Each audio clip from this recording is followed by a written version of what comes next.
Le shopping, hantise millénaire des hommes. Ce matin, Georges a bien tenté de prendre la tangente avant d'emboîter le pas aux filles dans la jungle commerçante de la Part-Dieu.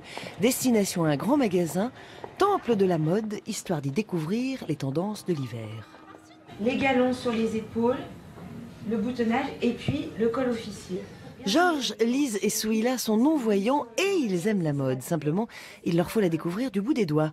Depuis plusieurs années, un partenariat entre l'association lyonnaise Égalicité et les Galeries Lafayette leur offre 2 fois l'an une présentation des tendances tactiles, descriptives et appréciées. Très souvent, pour nous, c'est bien plus compliqué parce qu'il faut circuler dans les rayons, tenter au hasard dans les cintres. Enfin voilà. Donc là, au moins, on a le modèle sous la main, l'explication, la qualité des produits, des tissus, voilà. Voilà, là, il y a de la laine et du cachemire là-dedans. Dans ce petit salon privé, c'est Catherine qui décrypte les styles et sélectionne les pièces, les yeux fermés.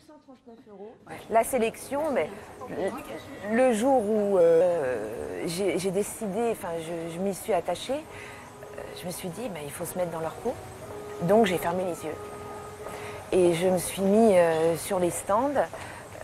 Et j'ai fermé les yeux et j'ai passé les vêtements un par un au toucher. Alors Lise, en général, c'est vrai que les couleurs orangées, ça ne vous va pas trop. Mais là, il n'y a pas d'orangé là-dedans. Ce que j'apprécie vraiment là avec Catherine, c'est qu'elle nous décrit tout par tendance. Comment on associe les vêtements, comment on associe voilà, différentes matières, différents motifs. Au-delà des fous rires, ces présentations, c'est aussi de l'autonomie pour les non-voyants. Avant, on était tributaire ou bien d'une copine ou d'une vendeuse. Là, on sait ce qui existe, on sait ce qu'on veut. Et du coup, on est autonome pour aller n'importe où, choisir par nous-mêmes les vêtements. Après, il restera le meilleur du shopping, essayer et se trouver joli.